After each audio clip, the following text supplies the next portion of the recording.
पहले मतदान, उसके बाद सारे काम। जलपान भी बाद में कीजिए, मतदान केंद्रों तक जाइए। अगर आप इन 7 विधानसभा सीटों पर वोटर हैं तो अपने वोट को कास्ट जरूर करिए, क्योंकि मतदान केंद्रों पर लोगों की भीड़ भी है और उत्साह भी देखने को मिल रहा है। और लगातार न्यूज 18 भी आपको पल पल की जानकारियां लगातार अपनी रिपोर्ट्स के जरिए ग्राउंड जीरो से जो हमारे संवाददाता है उनके जरिए हम आपको दे रहे हैं। हमारे साथ खास मेहमान बने हुए हैं।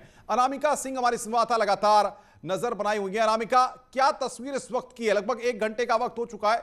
क्या वहां पर वोटर्स का टर्नआउट है? क्या वोटर्स के मन में चल रहा है? क्या जानकारियां दे रहे हैं?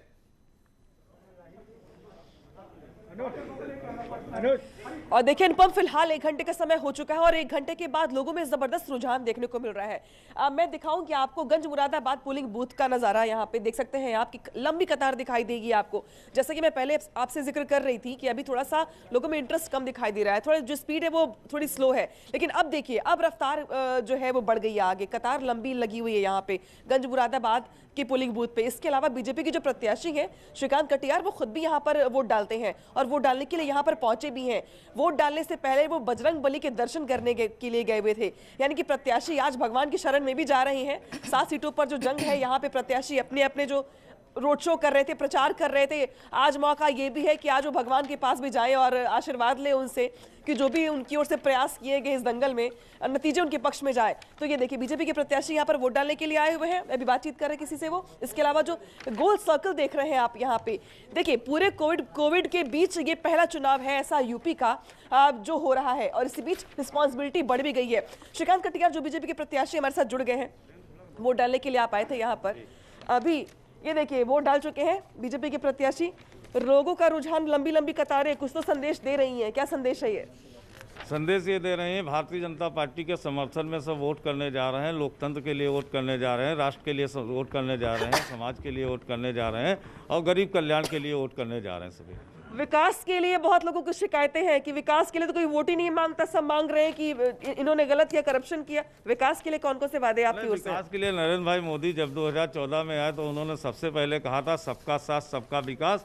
आप 2014 से लगा के 19 तक देख रहे होंगे जो चीज़ें नरेंद्र भाई मोदी ने की हैं विपक्ष ने 70 सालों में नहीं की है। उत्तर प्रदेश की सरकार पूज्य योगी आदित्यनाथ जी की जब से 17 से बनी है, जो उन्होंने किया है कि इतिहास रचा है। 3.5 साल में तमाम ऐसे काम किए हैं जो आपने देखा होगा। ठीक है, लेकिन मुकाबले में कौन है आपके साथ? मैं जरूर पूछूंगी दोबारा। नहीं, हमारे साथ कोई मुकाबले में नहीं। भारतीय जनता पार्टी ही आधे मदगर, बाकी सब घर।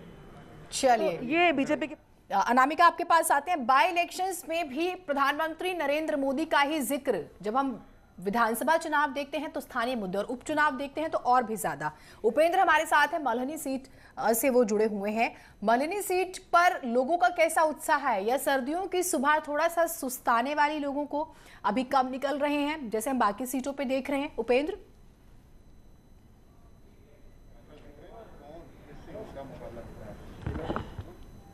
यहाँ पर भी थोड़ा सा गुलाबी हो गया है, हल्की सर्द हो गई है, लेकिन सियासत कहते हैं जी ना, सियासत से बड़ी गर्मी किसी चीज में नहीं होती है। और वही सियासी गर्मी अब दिख रही है मल्हनी पर। और आप देखिए लगातार लाइनें लगी हुई हैं। सुबह 7 बजे से ही वोटर पहुंच गए थे। और चूंकि इस सीट पर पारा इसलिए भी गर्म है थोड़ा कि यहाँ पर खुद बाहुबली धनंजय सिंह की रसूख का, उनकी साख का सवाल है। चूंकि जो सीट खाली हुई है समाजवादी पार्टी के विधायक पारसनाथ यादव के निधन के बाद खाली हुई, लेकिन उससे पहले यह हमेशा धनंजय सिंह के पास 2 बार रही है।